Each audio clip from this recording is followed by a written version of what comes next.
చాలా మందికి ఈ దేశంలో అసలు వాళ్ళు పుట్టినటువంటి సమయం తెలియని వాళ్ళు ఉంటారు. పాపం వాళ్ళకి తెలియదు. వాళ్ళు జాతకర్మ చేయించుకున్న వాళ్ళు కారు, వాళ్ళకి జాతకాలు తెలియవు. తెలియనప్పుడు ఎవరైనా ఇబ్బందులు పడుతున్నారనుకోండి, పెద్దలు ఏం చేస్తారంటే వాళ్ళు పడుతున్న ఇబ్బందిని వింటారు. బహుశः జాతకంలో వీళ్ళకి ఈ దోషం ఉండి ఉంటుందేమో అని అనుమానం ఉంటే ఓసారి శ్రీకాళహస్తి వెళ్ళి దర్శనం చేసుకో అంటారు. శ్రీకాళహస్తి వెళ్ళి దర్శనం చేసుకోని ఎందుకంటారంటే, లోపలికి వెడుతున్నప్పుడే అపసవ్యంగా పెడతాడు శివానుగ్రహం. శివుడు శాసిస్తాడు, అపసవ్యం నీకు ఇష్టం, వాడు నాకు అపసవ్యంగా వచ్చాడు, అవమానం నాకు, కానీ నేను దాన్ని సత్కారంగా స్వీకరిస్తున్నా, వాడి జోలికి నువ్వు వెళ్ళడానికి వీల్లేదు. ఎందుచేత అంటారేమో, గ్రహములకు స్వాతంత్ర్యము లేదు. చాలామంది తెలియక శనీశ్వరుడు అంటుంటారు. శనీశ్వరుడు అన్న మాట లేదు అసలు. శనైశ్చరుడు, శనైహి చరహ. ఆయన చాలా మెల్లగా కదులుతాడు, మిగిలినటువంటి గ్రహాల్లాగా కదలడు, చాలా మందంగా కదులుతాడు కాబట్టి మందుడు అని ఒక పేరు ఆయనకి. శనీశ్వర గ్రహం అనాలి తప్ప శనీశ్వర గ్రహం అనకూడదు. ఈశ్వరత్వము లేదు గ్రహములకు. అవి మేమీ ఫలితం ఇచ్చి తీరుతాం అనవు. పరమశక్తివంతమైనటువంటి పరమశివుడు ఎక్కడున్నాడో ఆయన శాసనానికి అవి వశవర్తులవుతాయి. అవి వశవర్తులై ఆయన చెప్పిన మాట వింటాయి. నేను ఒకప్పుడు నా జీవితంలో ప్రత్యక్షంగా చూశా. ఒక చోట ఒక ఆయన ఒక వ్యక్తి యొక్క జాతక చక్రాన్ని చూశాడు. అన్నీ అద్భుతంగా చెప్పాడు. ఏడాది క్రితం మీ భార్య గారి శరీరం విడిచిపెట్టారు, మీ దురదృష్టం అన్నాడు. ఆయన అన్నాడు, నా భార్య శరీరం విడిచిపెట్టలేదన్నాడు. వెంటనే ఆ జ్యోతిష్కుడు అన్నాడు, మీ భార్య గారు శరీరం విడిచిపెట్టినంత ప్రమాదం జరిగిందా అన్నాడు. ఆయన కాసేపు ఆలోచించి జరిగిందన్నాడు. నువ్వు శివభక్తుడివా అని అడిగాడు. అవును, మేము ఇంట్లో శివారాధన చేస్తాం. శివారాధన చేయడం అలవాటుగా చాలా తరాల నుంచి మీ ఇంట్లో ఉన్న కారణం చేత యథార్థమునకు శరీర పతనమైపోవలసిన నీ భార్య శరీరము పడలేదు, అంతవరకు తీసుకెళ్లి వదిలిపెట్టించేశాడు ఈశ్వరుడు. శివభక్తుడవు కనుక ఆయన అనుగ్రహము చేత గ్రహములు శాసింపబడ్డాయి, నీ భార్య బ్రతికిందన్నాడు. నేను అక్కడే ఉన్నాను. నిజంగా నేను ఆశ్చర్యపోయాను. ఎందుకంటే అతని జీవితంలో ఆ సమయంలో జరిగినదే అతని భార్య వెళ్ళిపోవలసిన స్థితే నాకు తెలుసు. కానీ ఆమె బ్రతికింది. ఆమె బ్రతకడం వెనకాతల ఏ మర్మం ఉన్నదో వచ్చిన జ్యోతిష్కుడు చెప్పాడు. అంటే శివశాసనము అంత గొప్పది. అంతటి శాసకుడైన వాడు అప్రదక్షిణాన్ని అంగీకరించాడు. కానీ ఒక్క శ్రీకాళహస్తిలో మాత్రం అప్రదక్షిణాన్ని అనుగ్రహిస్తాడు. ఈ క్షేత్రమునకు ఇంకొక గొప్ప విశేషం ఉన్నది. నవగ్రహములను కవచముగా కట్టుకొని ఉంటాడు. కవచం ఎవరు కట్టుకుంటారు? యోధుడు కట్టుకుంటాడు. యోధుడి వలన కవచమునకు కీర్తి వస్తుందా, కవచము వలన యోధునకు కీర్తి వస్తుందా? అంటే ఎంత గొప్ప యోధుడు కట్టుకుంటాడు అన్న దాన్ని బట్టి కవచానికి కీర్తి వస్తుంది. నవగ్రహములు ఆయనకి కవచమై ఉంటాయి. అయినప్పుడు ఆయన చేతిలో అవి ఒక ఉపకరణం లాంటివి, ఆయన తీసి పక్కన పెట్టేటటువంటి ఒక ఆభరణ విశేషం లాంటివి అవి. ఆయనకి ఎవడు భక్తితో ఉంటాడో అటువంటి వాడిని గ్రహములు కూడా చెనకలేవు. నమ శివాభ్యాం అశుభాపహాభ్యాం అని ఆయన అనుగ్రహాన్ని పొందాడు అనుకోండి, ఆపద వచ్చేస్తోందని మనకి తెలియదు. ఆపద అన్న మాటకు అర్థం ఏమిటంటే, మన బుద్ధి చేత మనము తప్పించుకోలేనిది. మన దగ్గర ఎన్ని ఉపకరణములు ఉండనివ్వండి, వాటితో మనం బయటపడలేనంత పెద్ద ప్రమాదము వచ్చేస్తే దానిని ఆపద అంటారు. ధర్మరాజు గారు కృష్ణుడితో మాట్లాడుతూ భారతంలో అంటాడు, ఆపద గడువం బెట్టను ఓపి శుభం వైనదా అని నొడగొట్ప అంటాడు. ఆపద చాలా ఒక్కొక్కసారి మన బుద్ధితో తప్పించుకోలేము. అసలు అలా ఎందుకు తప్పిందో కూడా మనకు అర్థం కాదు. నాకే తెలిసి ఒక విశేషం చెప్తాను. ఒకప్పుడు ఒక వ్యక్తి మోటార్ సైకిల్ మీద ఎడుతున్నాడు, చీకటిగా ఉంది, అది కొంచెం డొంక ప్రదేశం. ఆయన ఏదో ఆలోచిస్తూ బయలుదేరాడు. అరే లైట్ వేయలేదని గుర్తొచ్చి లైట్ వేశాడు. తీరా లైట్ వేసిన తర్వాత చూశాడు, రోడ్డుకు అడ్డంగా నల్లత్రాసు పడుకునుంది. అక్కడ దాకా వెళ్ళిన తర్వాత ఇంకా ఆయన బుద్ధి పనిచేయలేదు. అకస్మాత్తుగా బ్రేక్ తొక్కాడు, బండి అయిపోయింది. నల్లత్రాసు అటు వెళ్ళిపోకుండా ఇలా వెనక్కి వచ్చింది. వెనక్కి వచ్చి పడగ విప్పింది. మోటార్ సైకిల్ మీద ఉన్నవాడు రెండు కాళ్ళు దాని మీద పెట్టడగా, ఎప్పుడైతే ఆగిందో ఎడంకాలు కింద పెట్టాడు. ఎడంకాలు కింద పెట్టి బండి అయిపోయాడు. వెనక్కే వచ్చినటువంటి నల్లత్రాసు పడగ విప్పింది. ఇంకా మోటార్ సైకిల్ ఇంజిన్ పనిచేస్తోంది కాబట్టి శబ్దం వస్తోంది. అది ఇలా ఒకసారి చూసింది, ఇలా ఒకసారి చూసింది. పాదం సిద్ధంగా ఉంది కొట్టచ్చు, కొట్టకుండా ఎందుకో వెనక్కి తీసేసి పక్కకి వెళ్ళిపోయింది. దానికి ఏం కారణం చెప్పాలి? అది కొట్టడానికి కొట్టకపోవడానికి మధ్యలో ఎవరున్నారు? అప్పుడు ఆ వ్యక్తి చదువుకున్నటువంటి విద్యార్హతలు తీసుకురాగలడా, లేకపోతే నాకు బ్యాంకులో ఇంత డబ్బు ఉందని తీసుకొచ్చి చూపిస్తాడా, నాకు ఇంత పరివారం ఉందని చూపిస్తాడా, నాకు ఇంత సరస్వతీ కటాక్షం ఉందని చూపిస్తాడా? ఏది కాపాడుతుంది? అది ఆపద అంటారు. ఆ సమయంలో పామా నువ్వు ఆయనను చెనకవద్దు, తప్పుకో, వెళ్ళిపో వెనక్కి అని శాసించగలిగిన వాడు ఒకడు ఉన్నాడు. వాడు నీ మాంస చక్షువుకు కనపడవచ్చు, కనపడకపోవచ్చు. అటువంటి వాడెవరున్నాడో వాడు మాత్రమే ఆపద తీసేస్తాడు. ఆపద చెప్పకుండా ఎలా తీస్తాడో శుభం ఇచ్చేటప్పుడు చెప్పకుండా అలా ఇస్తాడు. నీ మీద నేను ప్రీతి చెందానో, రేపు నీకో శుభవార్త చెప్తున్నాను అని చెప్పడం, చెప్పకుండా శుభాలు ఇస్తాడు. అలా శుభాలు ఇవ్వడం తప్ప అశుభం చెయ్యడం చేత కాని వాడెవరో ఆయన్ని శివ అని పిలుస్తారు. అటువంటి శివుడు అశుతోషుడైన క్షేత్రం శ్రీకాళహస్తి. అందుకే ఈ క్షేత్రం దగ్గరికి వచ్చేటప్పటికీ ఒక విశేషం ఉంటుంది. మీరు ఏం చేశారన్న దానితో సంబంధం ఉండదు. కేవలముగా క్షేత్ర ప్రవేశం చేసి ఒక నమస్కారం చేస్తే చాలు. శ్రీకాళహస్తి క్షేత్రం గురించి పెద్దలు ఏం చెప్తారంటే, ఈ క్షేత్రంలోకి వచ్చి నివాసం ఉంటే చాలు. రోజు వచ్చి కాళహస్తీశ్వరలింగాన్ని మీరు దర్శనం చేశారా, జ్ఞానప్రసూనమ్మను చూశారా అన్న దాంతో సంబంధం ఉండదు. ఈ క్షేత్రంలో నివాసం చేసి ప్రాణం వదిలిపెట్టేశాడు అనుకోండి, వాడు మోక్షమునే పొందుతాడు. ఎందుకంటే వాడు కైలాసమాసం చేసిన వాడితో సమానం. అందుకని వాడిని ఇంకొకటి ముట్టుకోవడానికి వీల్లేదు. శ్రీకాళహస్తి ప్రవేశమునకు ఒక్కదానికే సాక్షాత్ కైలాస ప్రవేశము కిందే శాస్త్రం తీసుకుంటుంది. అంత గొప్ప క్షేత్రం. ఇటువంటి క్షేత్రంలో నది అంత గొప్పదై ఉండడం, విఘ్నేశ్వరుడు సర్వోత్కృష్టమైనటువంటి స్థితిని పొంది ఉండడం ఒక అద్భుతమైనటువంటి విశేషం. సాధారణంగా క్షేత్రానికి ఒక నది ఉంటుంది, ఒక పుష్కరిణి ఉంటుంది.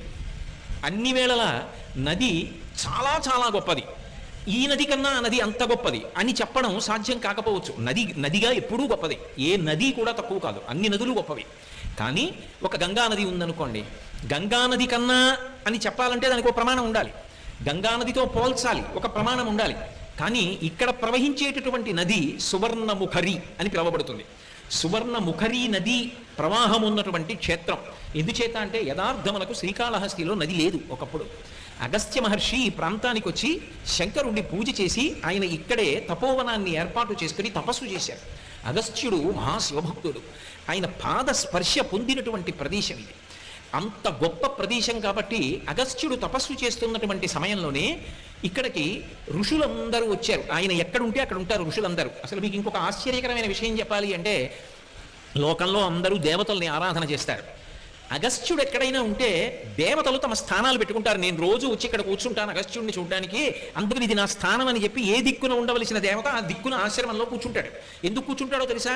అగస్త్యుడు చూడడానికి కాదు, అగస్త్యుడిని చూడడానికి. కావాలంటే మీరు రామాయణం చదవండి, ఆయన ముద్ర అలా ఉంటుంది.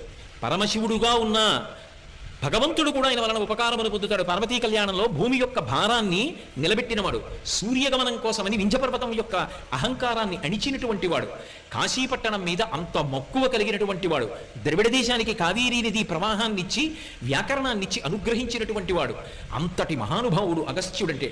అటువంటి అగస్త్యుడు శ్రీకాళహస్తి మీద వ్యామోహం పొందాడు. ఇక్కడికి వచ్చి తపోవనాన్ని నిర్మించుకుని తపస్సు చేశాడు. అప్పుడు ఋషులందరూ అడిగారు, ఇక్కడ ఒక నది లేదు, నది తీసుకురండి అని అడిగారు. ఆయన అన్నాడు, ఒక నది రావాలి అంటే ఒక పర్వతం మించి ప్రవహిస్తుంది. ఎందుకంటే నదులన్నీ పర్వతానికి కూతుళ్ళ లాంటివి, పర్వతాల మించి వస్తాయి. ఏ పర్వతం మించి నేను తీసుకురావాలని అడిగాడు. వాళ్ళు అన్నారు, నీకే తెలియంది మాకు తెలుస్తుందా? మాకు తెలియదన్నారు. మరి ఎవరిని అడగాలి అంటే, అగస్త్యుడు గొప్ప గాణాపత్యుడు. ఆయన మహాద్భుతమైనటువంటి వినాయకోపాసన చేస్తాడు. అసలు ఆయన చేయని ఉపాసన లేదు, అంత గొప్ప ఉపాసకుడు. వినాయకుడిని చాలా తొందరగా ఎలా అనుగ్రహింపచేసుకోవాలో ఆయనకి తెలిసినట్టు ఎవరికి తెలియదు.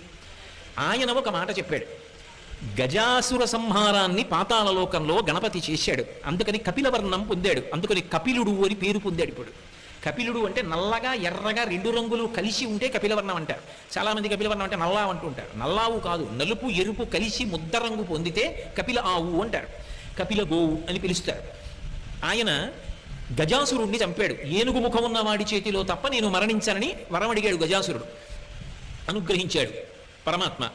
అందుకని తన కొడుక్కి ఏనుగు ముఖం పెట్టాడు పరమశివుడు, అసలు రహస్యం లోక సంరక్షణం కోసమని. ఇప్పుడు ఏనుగు ముఖం ఉన్నటువంటి విఘ్నేశ్వరుడు ఏనుగు ముఖం ఉన్న రాక్షసుణ్ణి పాతాళంలో సంహరించి ఆ నెత్తురంతా మీద పడితే కపిలవర్ణం పొందాడు.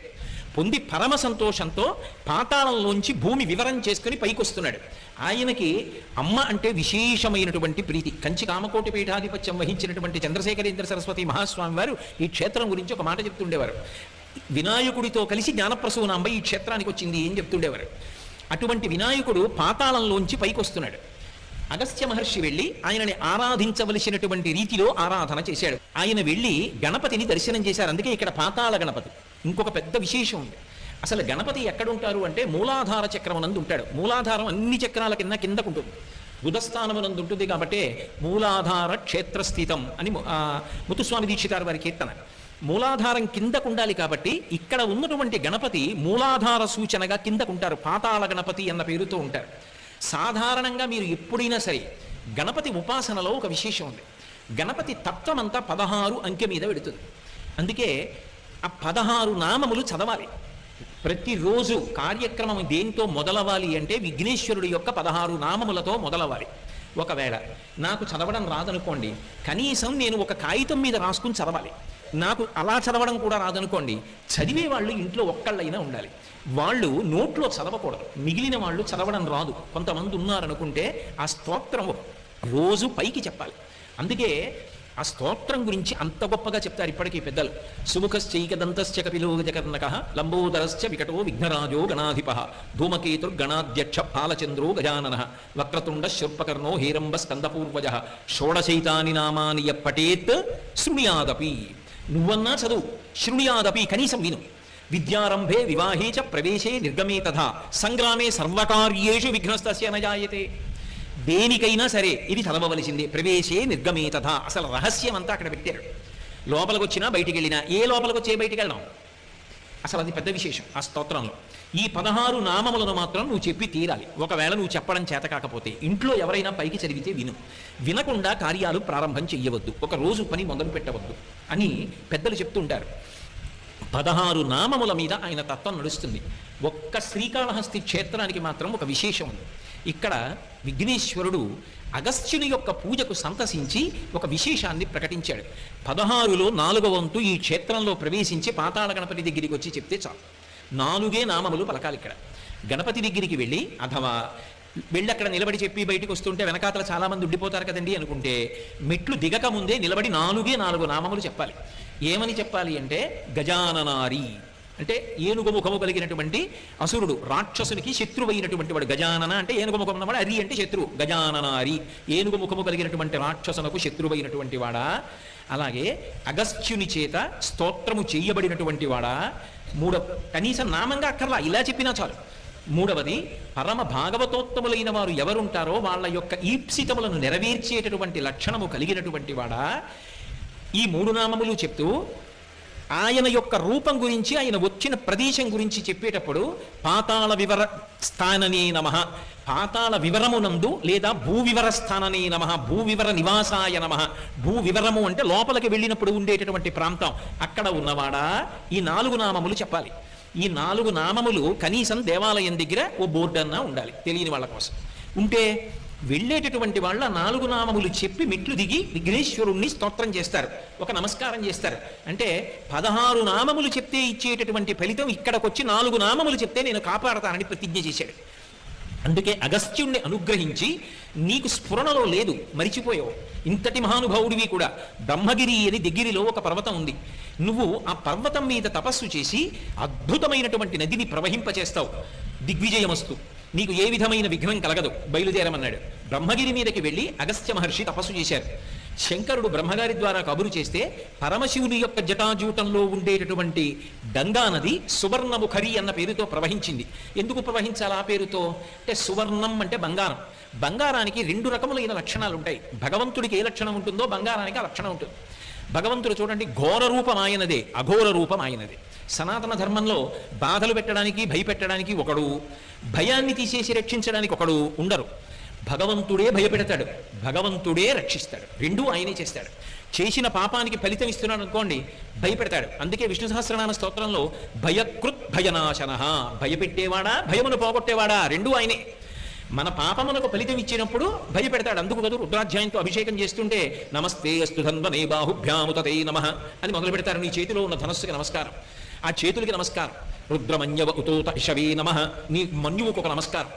పిల్లలం ఏదో తెలియక తప్పు చేశాం, ఆ ధనస్సు ఏమిటి పక్కన పెట్టేసి, ఆ చెయ్యి ఏమిటి అలా వద్దు, ఇలా అనుగ్రహంగా పెట్టు అని ఆయన్ని ఉభయతర నమస్కారములతో రుద్రాధ్యాయం నడుస్తుంది. అంటే దానిలో ఉన్నటువంటి అంతరార్థం ఏమిటి అంటే, పరమశివుణ్ణి స్తోత్రం చేసి ఆయన యొక్క అనుగ్రహాన్ని పొంది ఘోర రూపాన్ని ఉపసంహారం చేయిస్తాడు. పాపములకు ఫలితాన్ని ఇవ్వకు, మేము తట్టుకోలేము, తెలియక చేశాం, మన్నించమని అడుగుతాడు. అలా ఇక్కడికి వచ్చేటప్పటికి విశేషం ఏమవుతుంది అంటే, ఈ క్షేత్రం దగ్గరికి వచ్చేటప్పటికి ఇక్కడ పరమశివుడు ఘోర అఘోర రూపములు రెండిటికీ కూడా ఆయన స్థానమైన పంచబ్రహ్మమంత్ర పఠనంలో ఇప్పటికే అఘోరేభ్యో దఘోరేభ్యో ఘోర ఘోరతరేభ్య అని చెప్తున్నాం కదా. అన్ని విశేషణములు ఉన్నవాడైనప్పటికీ కూడా ఈ క్షేత్రం దగ్గరికి వచ్చేటప్పటికి పరమ ప్రసన్నమూర్తి ఎంత కింది స్థాయిలో అనుగ్రహాన్ని వర్షిస్తాడంటే వైదికమైనటువంటి ధర్మము తప్పదు. వైదిక ధర్మము తప్పకుండా తన అనుగ్రహ వర్షము చేత ఊహించలేనటువంటివి ఇస్తాడు. అందుకే ఏదో ఇక్కడ అనుకున్నంత తేలిక విషయాలు ఏం జరగలేదు, చాలా అద్భుతమైన విషయాలు జరిగాయి. అందుకే శ్రీకాళహస్తిలో ఎప్పుడైనా ఒక విశేషం జరిగితే దేవతలందరూ వస్తారు. నేను మీతో ఒక మాట చెప్పాలి అంటే, ఎక్కడైనా గిరి ప్రదక్షిణం చేశారనుకోండి, గిరి ప్రదక్షిణం చేస్తే దాన్ని గిరి ప్రదక్షిణ క్షేత్రం అని పిలుస్తారు. ఎందుకంటే కొండ స్థూల శివుడు అని గుర్తు. కొండ స్థూల శివుడుగా ఉన్నాడని ప్రమాణం ఉంటేనే గిరి ప్రదక్షిణం, అంతేగాని కొండకి దారి ఉందని చేయకూడదు. ఆ కొండ స్థూల శివుడని ప్రమాణం ఉన్నదా ఎక్కడైనా పురాణంలో? ఈ కొండంతా శివుడే అని చెప్పవచ్చా? చెయ్యొచ్చు. అరుణాచలం స్థూల శివుడు, గిరి ప్రదక్షిణ ఉంది. శ్రీకాళహస్తి స్థూల శివుడు, గిరి ప్రదక్షిణం చెయ్యొచ్చు. కోటప్పకొండ త్రికూటం 3 శిఖరములతో ఉంటుంది. బ్రహ్మశిఖరం, విష్ణు శిఖరం, రుద్రశిఖరం, ముగ్గురు కాబట్టి ప్రదక్షిణం చెయ్యొచ్చు. ఓ కొండ మీద ఈశ్వరుడు ఉన్నాడని ప్రదక్షిణం కొండకి చేయడానికి అన్ని వేళల శాస్త్రం అంగీకరించదు. కొన్ని చోట్ల గిరి ప్రదక్షిణాలు ఉంటాయి. అన్ని చోట్ల గిరి ప్రదక్షిణం ఎందుకు చేస్తారంటే గిరిని శివస్వరూపంగా ప్రదక్షిణం చేస్తారు. ఒక్క శ్రీకాళహస్తి మాత్రం గిరి ప్రదక్షిణం ఉన్న మిగిలిన క్షేత్రముల కోవలోకి రాదు. దీన్ని భాస్కర క్షేత్రం అంటారు. ఎందుకు భాస్కర క్షేత్రం అంటారో తెలుసా? మనందరం పితృదేవతలు ఉత్తీర్ణులు కావాలన్నా, దేవతానుగ్రహం కలగాలన్నా, లోకములు శాంతి పొందాలన్నా, గ్రహములు శాంతి పొందాలన్నా పరమ ప్రమాణంగా ఏ కాలాన్ని తీసుకుంటామంటే, సూర్యుడు ఉత్తరాయణంలో ప్రవేశించినటువంటి కాలాన్ని ఉత్తరాయణ పుణ్యకాలమని కొలిచి, ఉత్తరాయణ పుణ్యకాలంలో దానాలు పూజలు అవి విశేషంగా చేస్తారు. ఒక్క శ్రీకాళహస్తి క్షేత్రానికి ఉన్న గొప్పతనం ఏమిటంటే, ఉత్తరాయణంలో ప్రవేశించగానే అందరూ తనని పూజ చేస్తే సూర్యుడు మాత్రం దేవతా సమూహం అంతటితో కలిసి శ్రీకాళహస్తి కొండకి ప్రదక్షిణం చేస్తాడు. అలా ఎక్కడైనా సూర్యుడు ప్రదక్షిణం చేస్తే పర్వంలో దాన్ని భాస్కర క్షేత్రం అంటారు. అటువంటి చోట దానికి చాలా పద్ధతులు చెప్తారు పెద్దలు. ఒక్క శ్రీకాళహస్తి విషయంలోనే ఆ పద్ధతులన్నీ చెప్తారు. అలాంటి పద్ధతిలో ప్రదక్షిణాలు కానీ చెయ్యగలిగితే అటువంటి వాడు జన్మరాహిత్యానికి కూడా వెళ్ళిపోతాడు. అంత గొప్ప క్షేత్రం శ్రీకాళహస్తి క్షేత్రం. పరమాద్భుతమైనటువంటి క్షేత్రం శ్రీకాళహస్తి భాస్కర క్షేత్రం. ఈ కొండ అంత గొప్పది. ఈ క్షేత్రానికి ఉన్నటువంటి విశేషం ఏమి అంటే, వైదిక ధర్మాల్ని అలాగే నిలబడుతూ అనేక వైదిక రహస్యములను ఆవిష్కరిస్తూ పరమాత్మ అసలు దేవతలు ఊహించలేని అనుగ్రహాన్ని ఇక్కడ వర్షిస్తూ ఉంటాడు. అందుకే